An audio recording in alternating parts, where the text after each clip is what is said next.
Hey, happy Friday. Welcome to the Week Rewind with Ryan Selvy. This is a first of its kind show where we are going to be looking at the week in review on Adobe Live. We stream for around almost 20 hours this week. And basically, we don't expect everybody to be able to watch all of that, but they do expect for me to.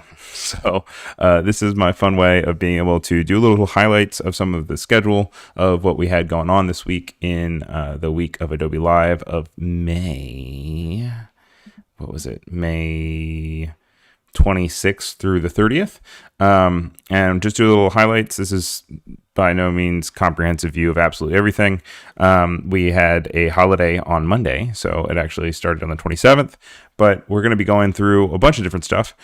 We are going at this kind of like the old sitcom shows where, you'd go to sit down to watch your show, and then all the main characters are sitting on the sofa, and they just start talking about episodes that already happened. And you're like, wait a second, this isn't a new episode.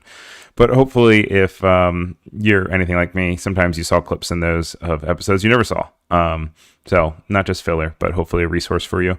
It'll also be live as we broadcast it. So as you guys have different commentary and opinions of your own, I would love to hear them in the chat. We have both YouTube and Behance running. We have people like Yasina, Oliver, Rick, Barbara, and Kane all on the chat. So we're here for about an hour.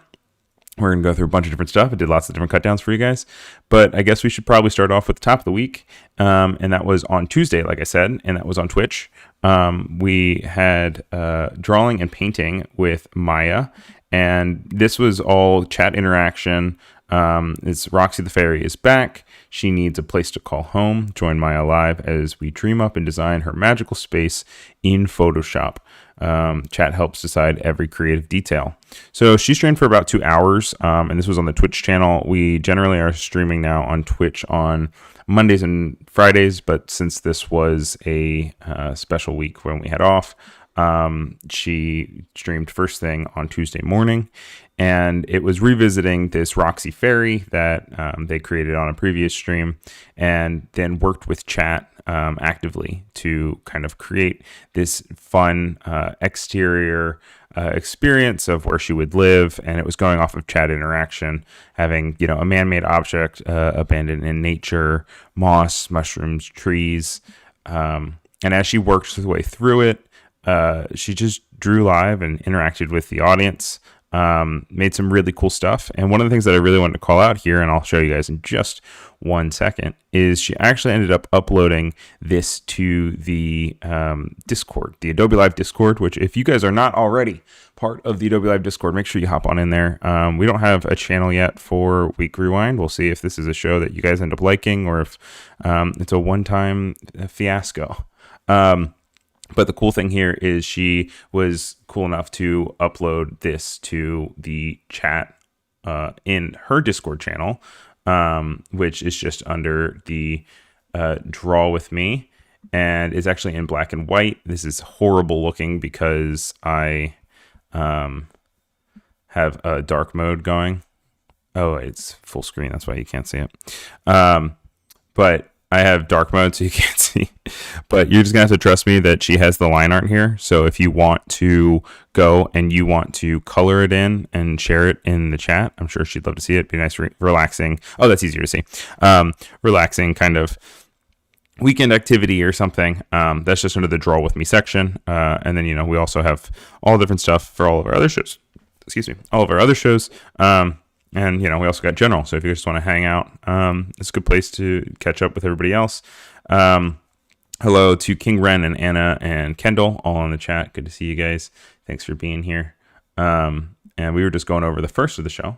I didn't necessarily have a cut down for this one, but I just wanted to kind of show you that this is happening. We also have another Twitch show coming on later today, which will be 3 hours from now. And it's going to be photo compositing with Ted Chin. It's called Bending Reality. That's his show. And his childhood memories turned into art.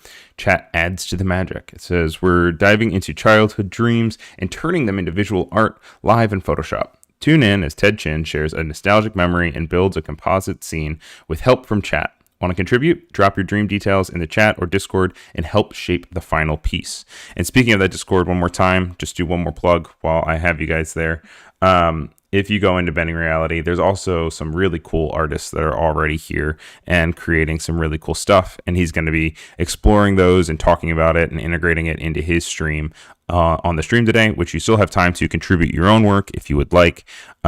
He did a call for content in general here a few days ago. Let me see if I can find it as I scroll up.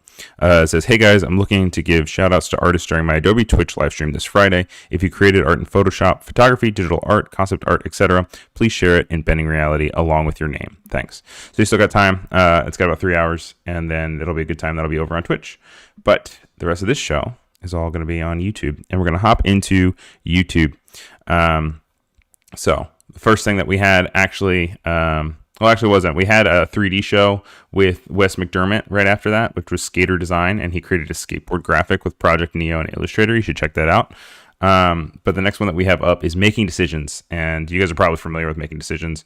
It's with Jess Goldsmith. She is a hoot. What am I, 80 years old? She's a good time. And she really reacts to and explores the interaction of chat as she makes the decisions, and she has you guys make the decisions. So I went ahead and I made a cute little cut down. So let's check it out.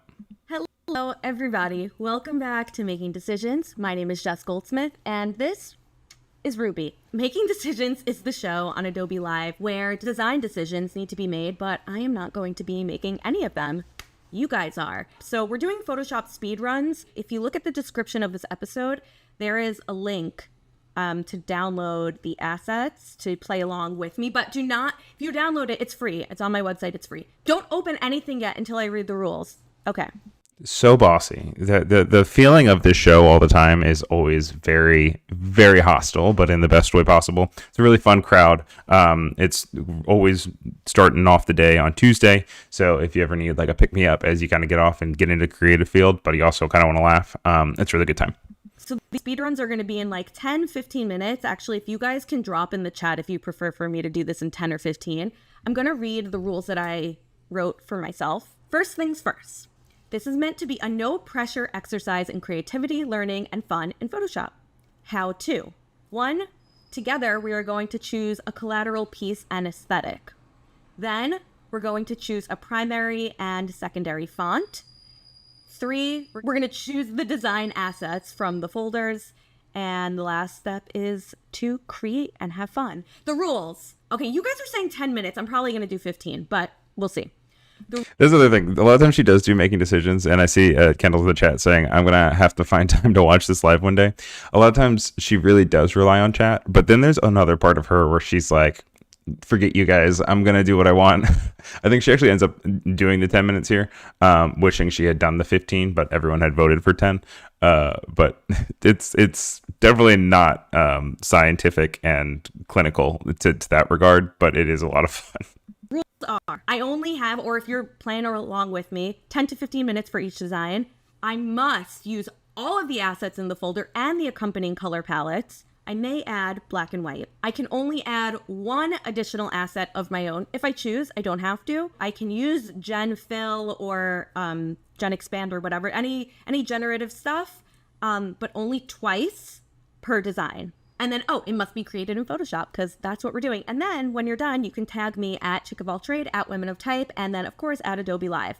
All the stock images in the folders are either from Adobe's free assets library, so completely free, or via Library of Congress public domain images. I think there's only a few of those. And any of the fonts that are screenshotted, so you will have to go and download them yourself, are from Adobe fonts. What did we say step 1 is? Step 1, choose collateral. Okay. So we need to get a poll up, design collateral options.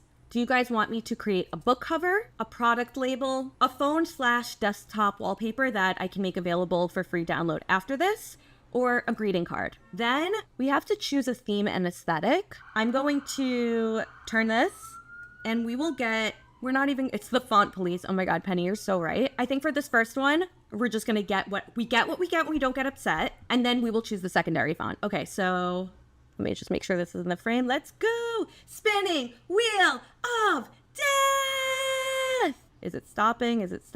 And we got We got 3.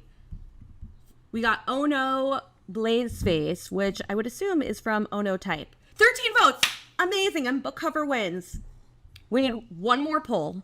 One more poll for A, B, or C. And I'm not telling you what those are other than they are assets. Just A, B. I'm not telling you what they are other than their assets. We have Sean in the chat saying hostile, demanding, and bossy. Oliver says, but in a fun way. That's the tagline for this show. Also, Kane, I did see your comment earlier about love photo compositing with Ted. Yes. So that's later today. Or C. Just drop it. While we're doing that, if you guys want to pop in the chat what you think of these 3 themes / aesthetics. We got maximalist pop, so bold colors, clashing patterns, and playful type. We got grunge, which are rough textures, torn edges, and gritty overlays. And then we have kidcore, which I've kind of been leaning towards lately, just like in my work. Okay, B has one. No, it keeps going back and forth. Now you guys are going crazy with the votes. Jack, the last poll that we're going to get is maximalist pop, grunge, or kidcore. Finally, going to grab the design assets. Oh, thank God we have pink. Okay. So this is what we got. We've got practical skunk raising. We have this illustration of this lady. Then we have this flame motif. And we have this texture. And we have a dragon fruit. And then, of course, this. And I'm just going to start by cutting out the items that I know I'm going to want. We're going to cut this out. And the reason why I'm doing it with the lasso tool is that I want it to look choppy. I don't really want this to look super smooth, although it looks great, unfortunately. Oh, maximalist pop won. I'm going to end the poll. Thank you, everybody, for voting. I don't know what to do with this. We're going to have to use it at some point. I have to use all of the assets. Let's make the background green, that greenish army color. And then I'm going to rasterize the layer. Don't do what I do with the destructive layers. There are so many ways for you guys to do this non-destructively, but I'm going crazy. And then I'm going to go to adjustments, threshold. Now, oops. This is what happens now with threshold, and I could play around.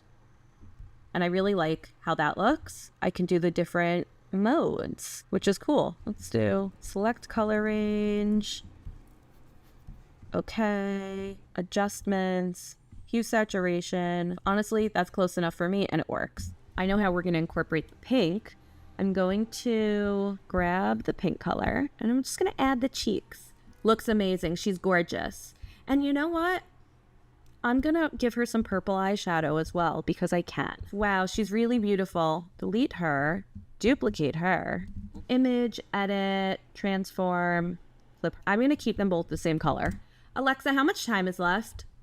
You have one alarm going off in 5 minutes. 5 minutes. We got 5 minutes. Oh my God. Okay. I'm going to do the same thing as I did before. This is just going to be the background. Honestly, I'm just going to make it the background. We're going to do filter. Let's try color halftone. Great. Cool. Whatever. And then adjustments, threshold. And then I'm going to do adjustments, gradient map. So we have that purple. Oh, wow. I really hate it. Okay. We're going to leave it like this for now. We'll leave it like this. Oh, you guys, I'm so nervous. The third girl. Okay. So we have the green, we have the pink, we have the purple. We need to find some way to use the gray. I'm gonna use a generative something to create a peacock. Generate. Mysterious peacock. Oh, the alarm is going off. Do you guys want me to... Also, I love that she said, I'm going to use generative something. Like, she doesn't necessarily need the generative, like, text to image or generate fill or whatever. I'm just going to use generative something. I regret. I'll basically do whatever you guys are down for. Wait, I'm actually feeling really good about this. Okay, so in my world, in my brain, the peacock is the third girl. The peacock is the third girl here. So I'm going to go ahead and I'm going to pull up the final image that she had. Here it is. This is where we kind of landed on.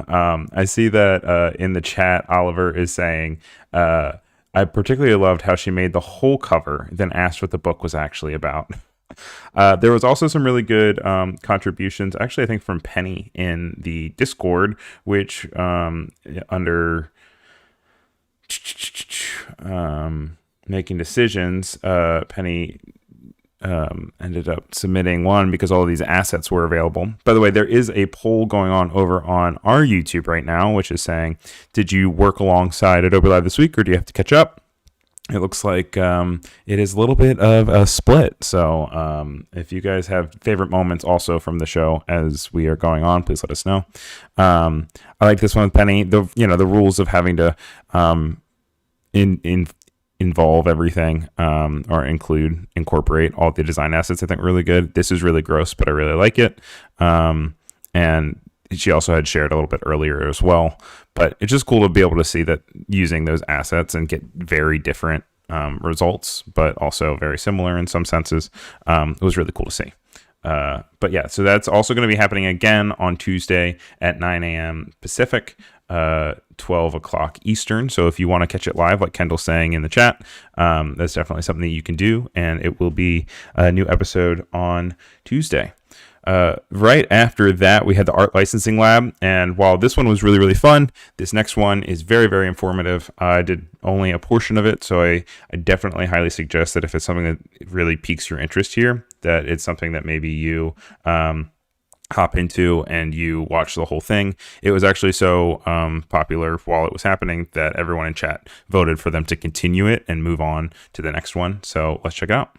We are doing a series. This is episode 3 of the Art Licensing Lab. We're going to talk all things art licensing. Art licensing basically means you create the art and then you rent it out to other companies who then they will manage the production, the shipping, the marketing, the customer service, all of that kind of stuff. The best part is that it becomes really passive. And so as the artist, you get to focus on making the artwork, but then you just don't have to worry about the rest of it. Something to know about your art licensing portfolio is it works a little bit differently than your traditional freelance portfolio. When you have a freelance portfolio, you're showing examples of the type of custom projects that you take on. So you'll be like, oh, I did this for one client. I can do something similar for you, but it's going to be customized for each specific client.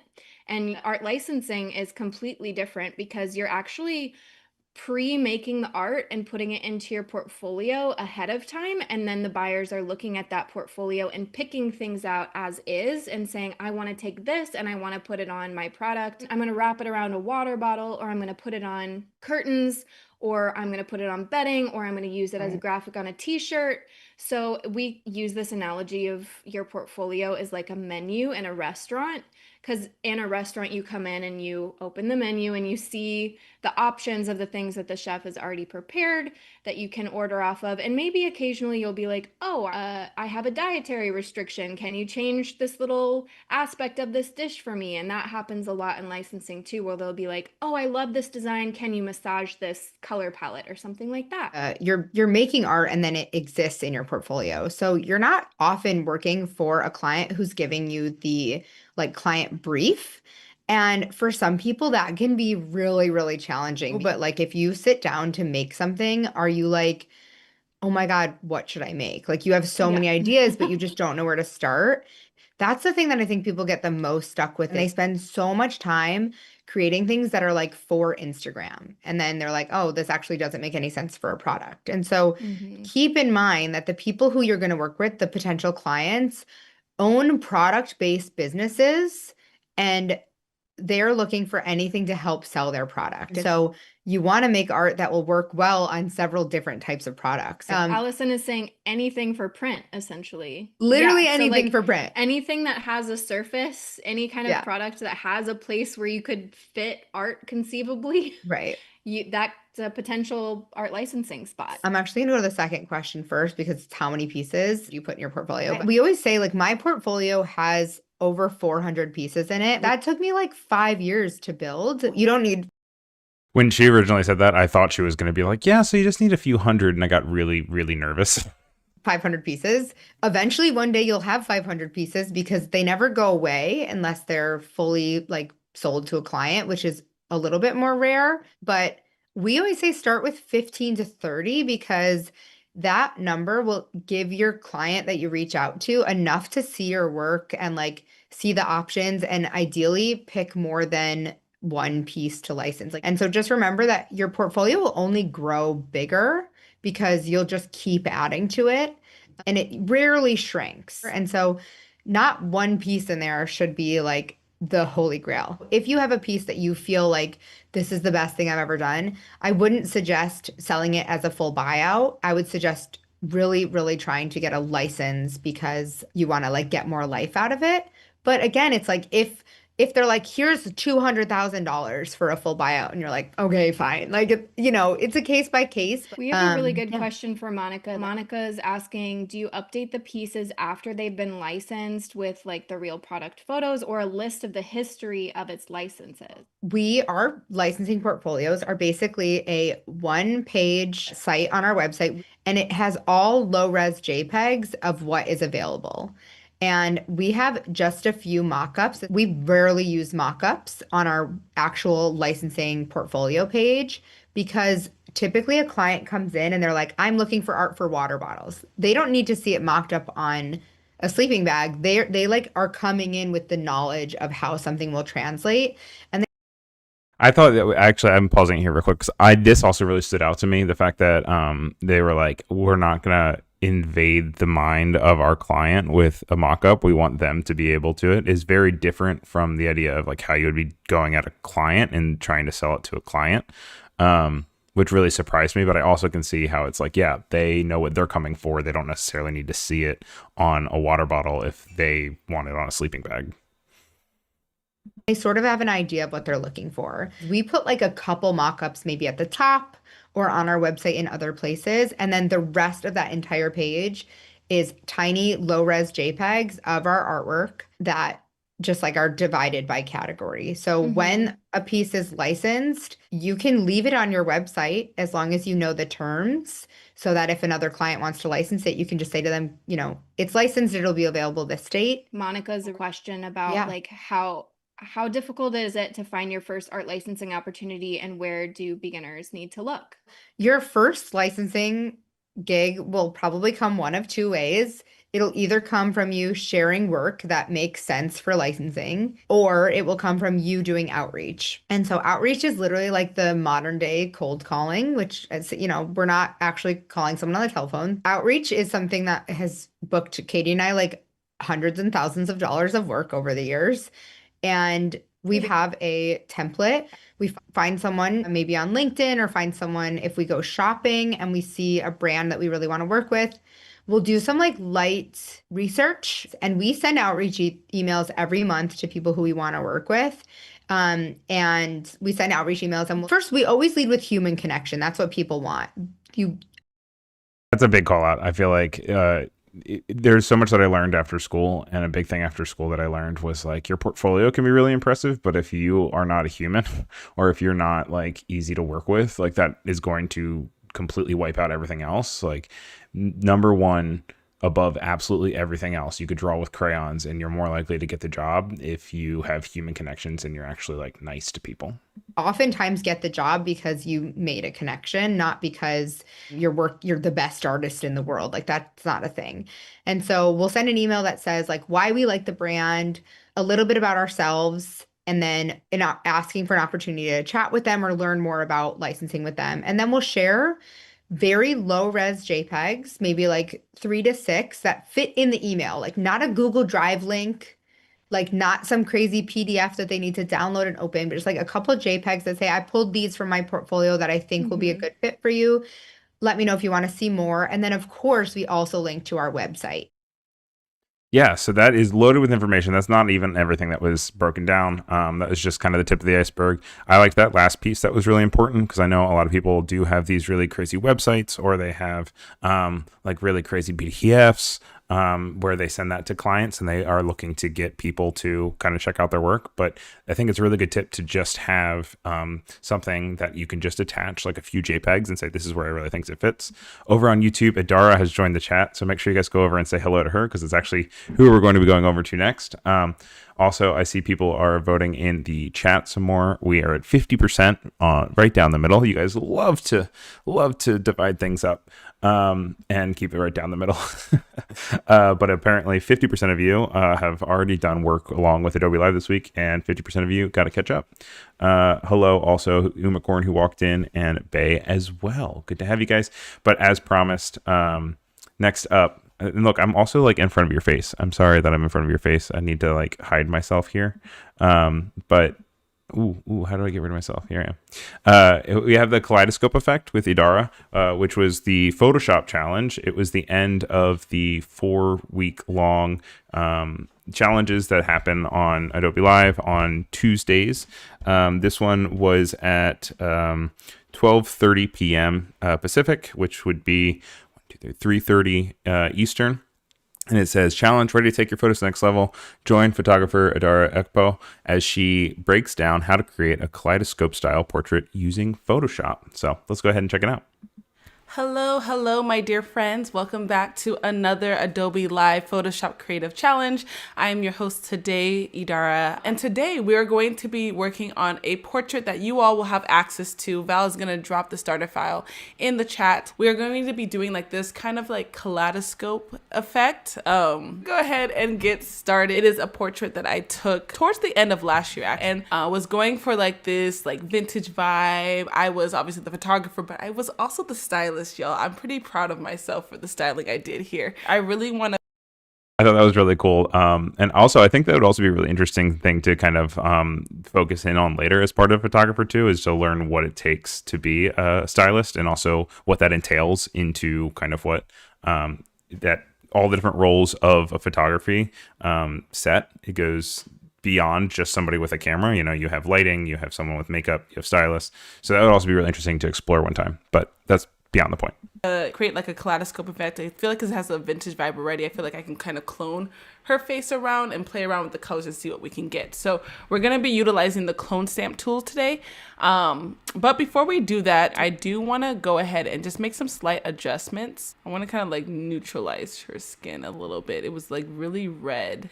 That's the before and that's the after. I did impact her tights, which I don't want to do. So I'm gonna come here and I'm just gonna remove that. I'm gonna duplicate my background and call this, how do you spell kaleidoscope? Kaleidoscope. Ooh, I wrote that without looking at the keyboard. I'm so fancy. We're gonna go ahead and utilize our clone stamp tool brush to do this effect. And what I'm going to do is I'm going to increase the size. I'm going to keep the hardness down to 0. I kind of want the size to be like around, the size of my brush to be like this, around the size of her face. The kind of goal that I have here is that I don't want it too big where I'm taking too much information, but I also don't want it to be like small where I feel like I have to keep cloning her face, if that makes sense. I'm pressing Option to hold down and I'm going to just kind of go over her face, and then you'll see here that I can kind of clone in her face. Just gonna keep adding her face wherever you feel like it makes sense. I feel like this is looking very creepy. It was funny to edit this and just have so many times of Adara being like, I think I'm gonna add another face. I think I'm gonna add another face, and just kept with every single face that she added. She kept being like, I think this is kind of creepy, but we're just gonna trust the process. I promise y'all there is a goal here. I'm gonna put one more.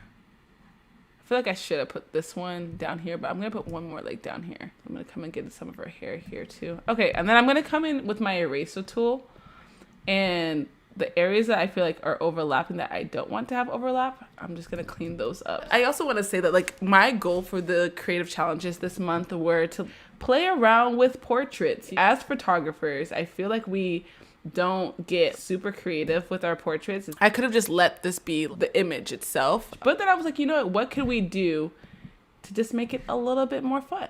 I don't like this up here, and we might have to remove. Might be a little bit too hard for that section. Let's lower the opacity. I'm gonna crop it. I want to crop it to like crop at her eyes, and let's go ahead and done that. Ooh, okay. All right, I'm feeling it. Okay, I felt like at first it wasn't too many faces, and then I was like, I want more, and even now I want more. The goal will be to like, of course, lower the opacity. Like I do want to make sure it's like full of her face, and then I will lower the opacity and make sure that like she is shining through here. All right, I feel like this should be another face. Yeah, that feels a little balanced. Then I'm gonna bring down the opacity. So let's play around with some colors. Let's see what we can do here. I'm gonna go into color balance first. Y'all help me. Do y'all think we should go for more of a warm vibe, or should it be like a little bit cool? I don't know. Is the cool a little bit too creepy? I think I like the more warm color balance.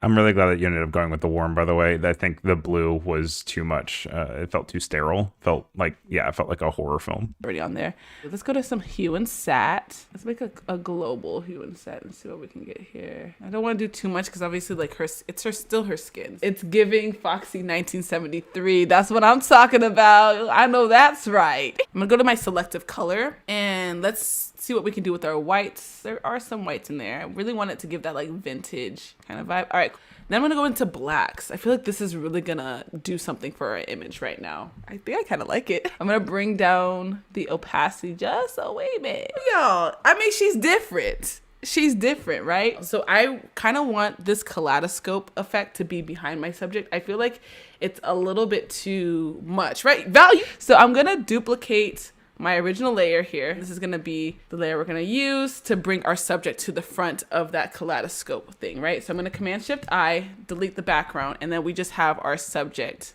here, right? I'm gonna grab her, and I'm just gonna bring her in front. I wonder if I add like a solid color on top, and then let's see the blend mode. Okay, I like that. Listen, I don't wanna toot my own horn, but I feel like that came together very, very, very, very nice. The glory, first you see the beautiful person, then you see the powerful kaleidoscope. Come on, Clever, you feel me? Man, I'm sorry, I have so much energy today. I know I had to end it with that, but I know you said you didn't want to toot your own horn, but I definitely think it was totally justified. It was very, very good. It was very fun. It was nice and concise. I think it was accessible. I think that it's something that you can kind of apply to any different photo that you take, and you can get lots of different results just based on how you're feeling. I see Oliver in the Behance chat saying, fill it with face. Adara's over on the YouTube chat. Creepy was the word for this stream. But I think that it ended up getting to a good place where it didn't feel creepy by the end. It just felt like a cool kaleidoscope. Rick is saying, great show. Also Clever saying it was a good kaleidoscope effect too. I still want it animated and one to wink and smirk, which the wink and smirk would be really creepy if only one of them winked, but all the other ones did not. But you guys can check out that full replay. I'm going to go ahead and I'm going to throw that URL in the chat for you guys. So like I said, please don't leave me while we are here. But in case you want to add it to your watch later, in case you hadn't already seen it. In the YouTube chat, I'm seeing that our votes are now at 53% of Now I Gotta Catch Up. So if you guys want to keep voting on that, we can keep that going. But we still have a few more shows to get through. So make sure you're sticking around. We're going to move over next to the video challenge. Once again, I'm covering up her face. This is with Mandy Celine, and she did this cool, cute video with her puppy. This one also was the end of a 4-week challenge, so make sure you go check that out if you're interested in. So let's check out the replay.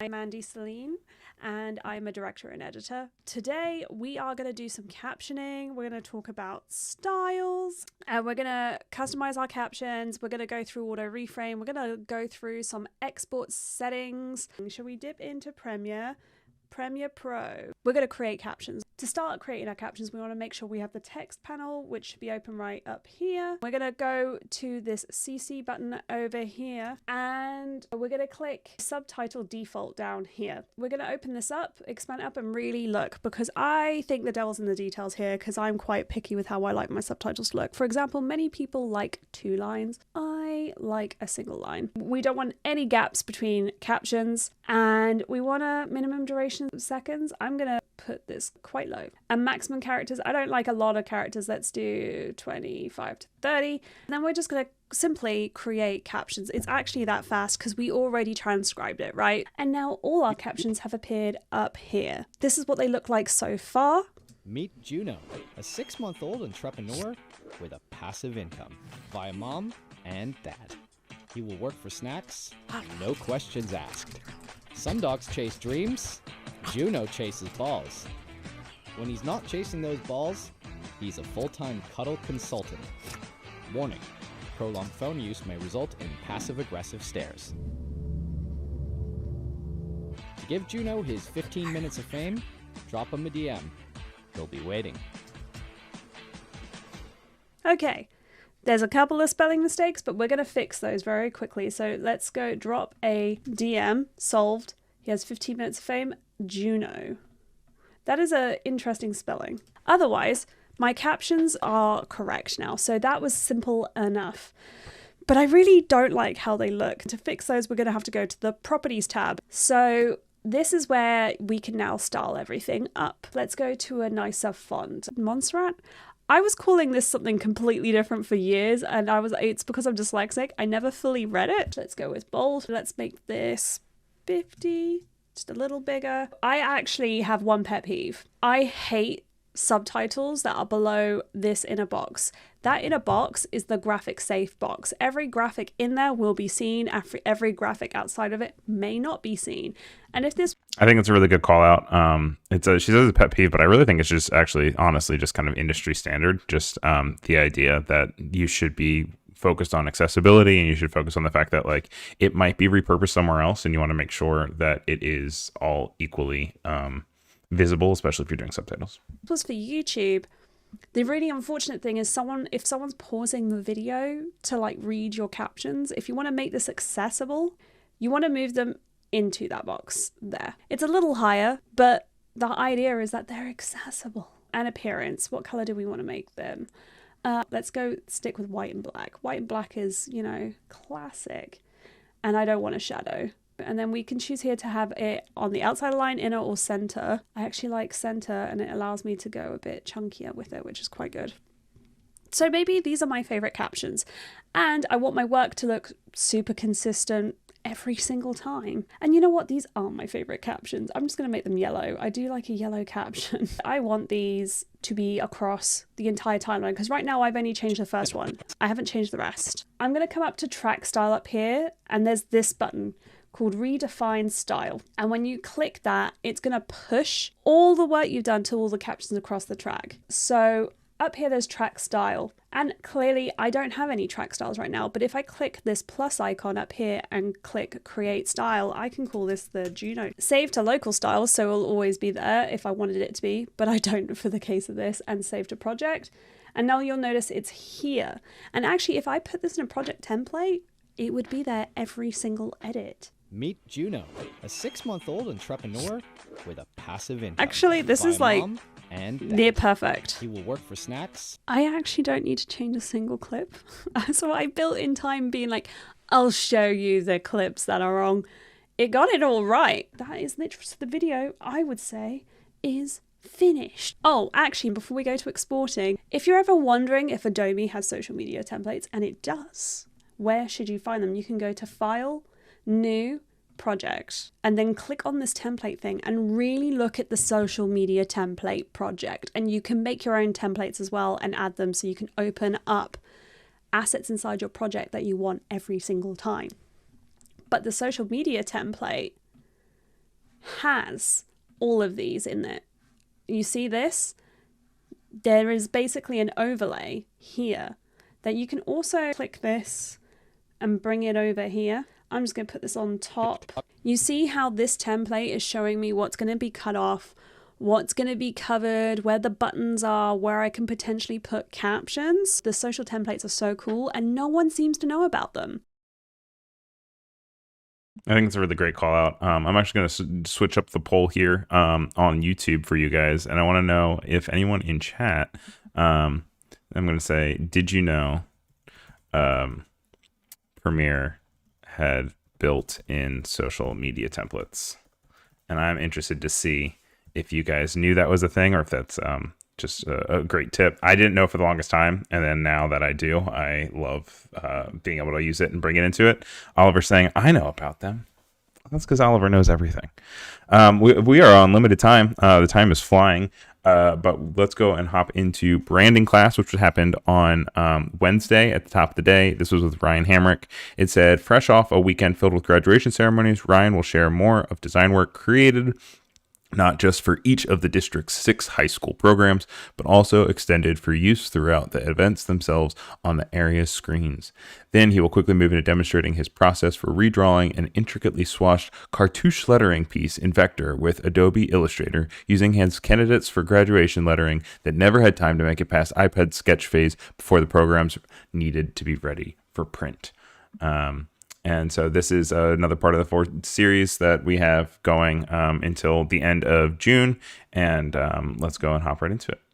Working at a big school district, and a big part of my job there is to rebrand a bunch of different schools. We have almost 50 in our district, and marketing materials and flyers and stuff, but also things like graduation ceremony programs for all of our 6 high schools that just had their graduations on Friday and Saturday. One of the main things that I want to do today is to redraw in vector a piece of lettering that I did for those graduation programs. Got a little overhead camera here because I wanted to show some of the programs here. We've got 6 high schools. We've got very different branding across the different high schools and different colors, of course. You got to have your class pride. We've got some schools that have a coat of arms style seal branding. Same with Leander here. Got some lions at the top. They're the Leander Lions. Whereas this school, Vista Ridge, kind of primarily uses this VR monogram. Cedar Park is the Timberwolves. Vandegrift is the Vipers, and so on. They were kind of getting to a point where they were kind of all over the place. There was nobody in my position at the district level doing any template creation for them or unifying of the design of these. So we kind of wanted to get back to that this year. And so we've got the... Real quick, for your guys' high school graduation, it's like, did you have really nice pamphlets like that? Like, I feel like for mine, it was just somebody like put something together on like Microsoft Word and printed it out and then stapled it. Like, the fact that there was any design behind any of this, and let alone it looks this good, is just wild to me.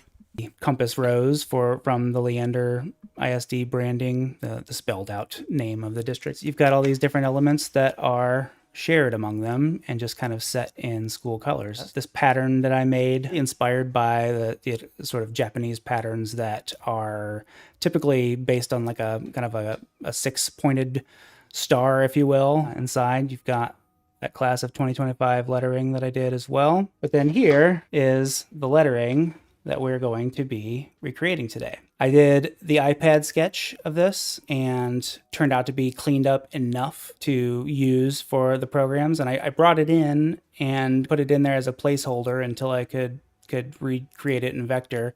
And then I just decided at some point that it didn't need to be recreated and that I had it in high res enough version for just printing. But myself, I know that it was not created in vector, so that was a problem for me. So we've got our piece of lettering in here. And what I like to do when I am creating any kind of especially script that is very, very fine in the thin parts or like a hairline kind of aspect to it, I always like to bring these in. I'll drop the opacity down. In this case, I've got it down to 30 here. I've got this in here. I've got it on a new layer here.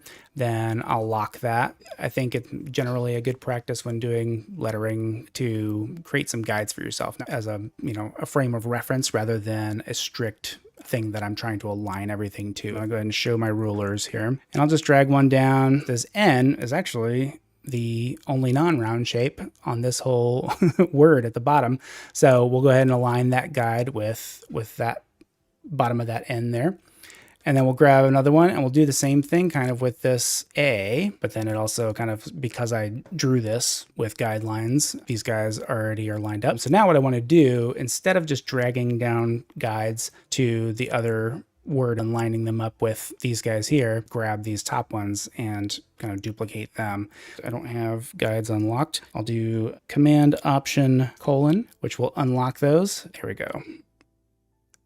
My sketch already lines up. Now we're ready to do some lettering. I'll keep that sketch and those guides on a different layer and create a new one on top to do my lettering on. When you're kind of laying down the initial vectors for a piece of lettering like this, to have the layer that you're doing it on in red. Red seems to be, to me, a good contrast against the white background, but also the black that you're using for your stroke. Every time I'm using the pen tool, I always make sure that I've got direct selection tool used last so that whenever I use my keyboard shortcuts, it's direct selection tool that I'm using when I press like command and try and do, a modification tool. Another thing that I always show people in Illustrator, in settings, selection and anchor display, there is a default setting that is not the best setting for drawing lettering. This guy right here in selection and anchor display, constrain path dragging on segment reshape. I'm going to go ahead and turn it off. That's the default, is for it to be off.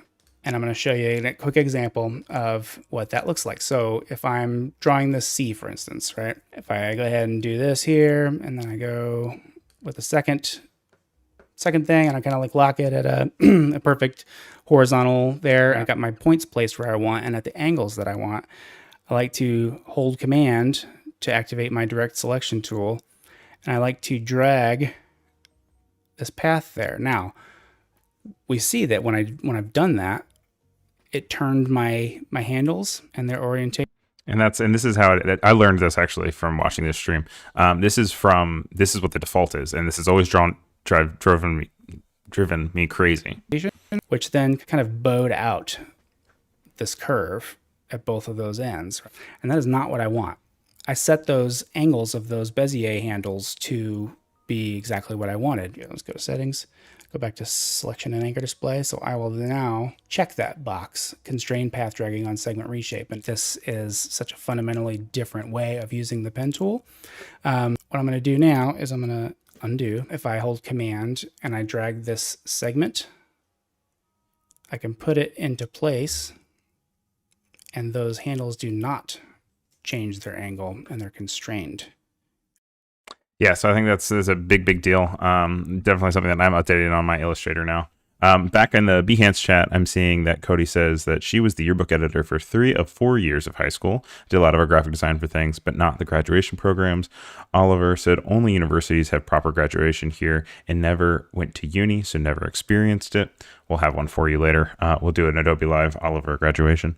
And Kendall says, I did our school art magazine, but no one told me InDesign existed, including the teachers. So I made my full magazine in Photoshop. She says she cries in 70 pages manually laid out without styles. Oh my God. That is wild. I'm so sorry you had to go through that. Well, we have a few minutes left. I want to make sure that we have time to check out this on the spot, which is from MagDL. This was at 11 a.m. Pacific on Wednesday. And it says that he returns for another high-speed creative session in Photoshop, this time with a focus on experiential effects. Watch as he builds brand new poster from scratch in 45 minutes. Let's go ahead and let's check it out. We're jumping today into something that some of you guys asked me during the week, how to generate some of the images that I generate. Normally I start with the photo and then I translate that photo into a design. And then sometimes I even bring it back to AI, make some edits after I do that. Depending on the AI engine that you're using, you're going to get a certain look, right? I'm using the same prompt for all of these so you can kind of see the difference on images. On top, there's a Firefly Model 4. The hardest thing to do with a prompt, if you want to come up with good lighting, good effects, good textures and stuff like that, normally what I do when I see an image that I like, I take it into ChatGPT, and I'm going to use an image here that I generated myself. Let's say describe this image, lighting, colors, and camera effect for an image prompt. It's going to do a little bit of that, and it's going to give me this prompt right here, and it's going to give me colors, and it's going to give me camera effects. So over here, I'm using Firefly on the top.